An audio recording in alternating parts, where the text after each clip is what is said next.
Welcome everyone to History Gone Wilder, part of Half History Will Travel. I am your host, the Wilder Historian, and although A.P. Hill's star was rising, he has been placed under arrest for the second time, this time by Jackson.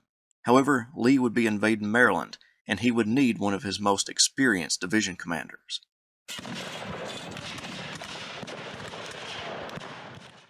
On September 5th, a North Carolina lieutenant recounted Hill's situation on the Maryland campaign.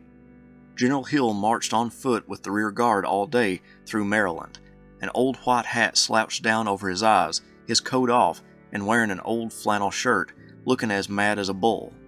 After a multi-day stay in Maryland, Lee became worried about the Union garrison at Harper's Ferry. It had not retreated into Maryland when he began the invasion like he had hoped. He would send Jackson with the Light Division in tow to capture the garrison that laid along his route of retreat and entrance to the Shenandoah Valley. Hill rode in an ambulance behind his division, suffering from a bout of prostatitis. However, when he sensed that an engagement was developing, he told one of Jackson's staff, "I do not want anyone else commanding my division in an engagement." He wanted the staffer to ask Stonewall if he could be placed back in command of his troops until the campaign was over, and that he would go back under arrest afterward.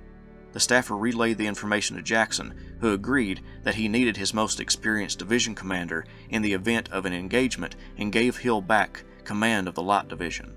Donning his coat and sword, he mounted his horse and dashed off to the front of his troops, and looking like a young eagle in search of his prey, he took command of his division to the delight of all his men. He crossed the Potomac River at Light's Ford and then proceeded to Martinsburg, capturing it after the Union troops there evacuated, then proceeded to Harper's Ferry. Jackson and Hill knew the location well and knew the disadvantages posed by the heights around the town. Jackson chose Hill to play an integral role in capturing the garrison. Hill strategically placed his men on the heights as the other divisions created a diversion. With artillery pieces aimed at the garrison, it was now just a matter of time before the blue troops surrendered. During the morning of September 15th, as Hill in his shirt sleeves prepared his men for an attack, he came across General Gregg and one of Gregg's colonels, who was under arrest by Jackson, in a deep discussion. The colonel wanted to be allowed into the ranks as a private to fight. Hill was told of the situation and told Gregg to give the colonel his sword back. One of the gunners wrote poetically about the artillery perched atop the heights. The great circle of artillery opened, all firing to a common center, while the clouds of smoke rolled up from the tops of the various mountains, and the thunder of the guns reverberating among them gave the idea of so many volcanoes. Jackson and Hill watched the destruction together. When the counterfire from the Federal artillery slacked, Jackson turned to Hill and said, "General Hill, charge and give them the bayonet."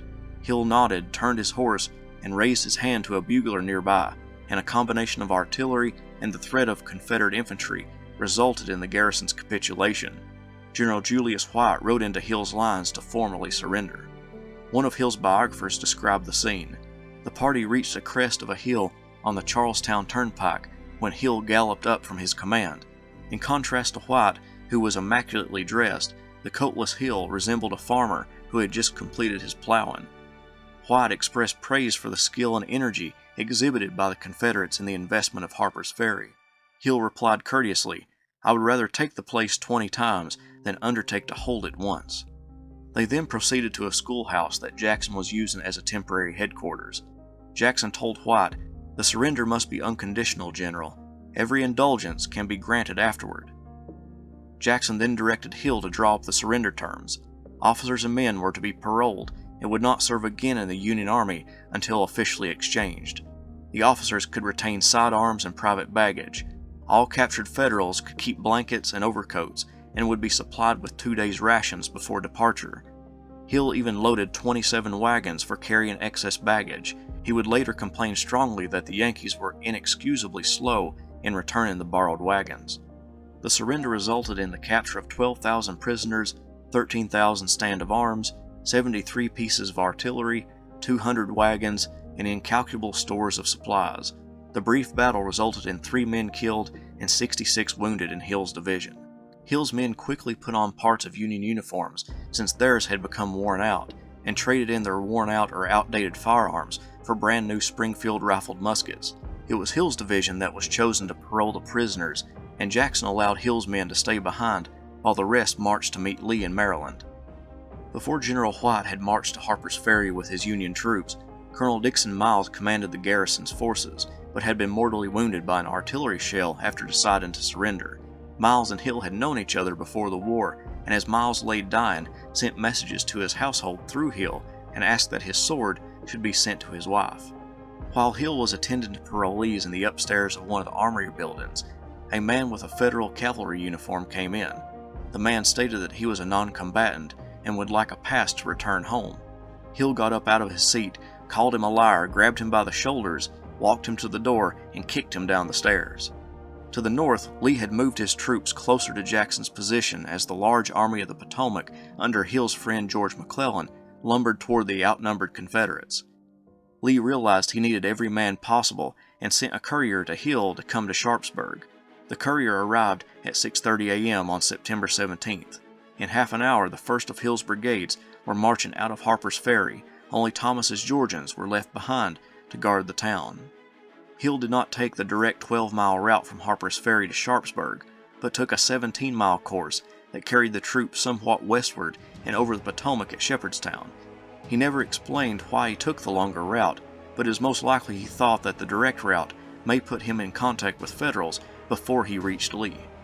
With the exception of 2, possibly 3 times when the winding column halted just long enough to get their breath, Hill kept his men moving at a killing pace. He was wearing a brand new red flannel shirt that he had picked up in Harper's Ferry from the Federal quartermaster stores, and he urged his men along the way that they must press on, that General Lee needed them. If men began lagging behind, he prodded them with his sword. At Bottler's Ford, the men raised their rifled muskets, cartridge boxes, and cap boxes over their heads to cross the Potomac. Hill watered his horse at the river, and as he did so, coatless, with no rank or insignia, the wagon train began to pass. One of the teamsters began cursing and beating the animals who only wanted to stop to get themselves a drink. Hill shouted at the man to stop mistreating the animals. The teamster told the plainly dressed horseman to mind his own business and went back to cursing. The next thing the teamster felt was the flat end of Hill's sword across his back. He did not have to be told thereafter who his division commander was. Hill could hear the roar of battle from a great distance and rode ahead to inform Lee that his men would be up momentarily. The situation was dire for Lee's army. Ambrose Burnside's corps had got across Antietam Creek and was threatening to cave in Lee's right flank. The flank had already been pushed back, but if Burnside went further, he could cut off the Confederate line of retreat. At just that critical moment, Hill himself could be seen. It was 2:30 p.m., and the Light Division had marched an incredible 17 miles in 7 hours. Lee forgot military decorum and embraced Hill. Lee instructed him to throw his men to the right of David R. Jones's small division. General Archer was suffering from illness and had to be carried to the battle in an ambulance, but once on the field, his staff helped him mount his horse with a high fever, and he directed his Tennesseans and Alabamians in the battle. At one point, Hill spotted an officer hiding behind a tree. As usual, he berated the coward, demanded the man's sword, and broke it over the officer's shoulder. Another soldier was seen cowering, unable to move further out of fear. When Hill approached him, the young man murmured, "I can't stand it, General. I haven't the courage." Hill replied in a calm voice to the young man, "Go to the rear then, before you cause good men to run." Much of the fighting Hill's men did was in and around a cornfield. At some points, the two sides were less than 30 yards away. Lawrence Branch was meeting with both Generals Gregg and Archer when a bullet tore through his right cheek and came out the back of his head. The dead general slumped silently to the ground. The death was hard on Hill. He stated that he was my senior brigadier and one to whom I could have entrusted the command of the division with all confidence. The whole repulse took about an hour, but Hill had saved Lee's right flank from being destroyed. The Light Division suffered 64 killed, 304 wounded, and 6 missing. During the night of September 17th, a major asked Hill if he knew Burnside, who his men had repulsed. "Ought to," Hill snorted. "He owes me $8,000. Burnside had borrowed that sum several years earlier from his West Point friend, and the debt remained unpaid. The Light Division had won itself great fame since its inception just a few months earlier, but it had been a hard-fought reputation.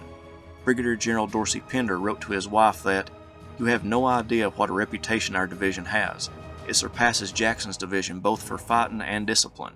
But when I tell you that this division has lost 9,000 killed and wounded since we commenced the Richmond fight at Mechanicsville, you can see what our reputation has cost us. The 6 brigades of the Light Division numbered barely 4,700 men.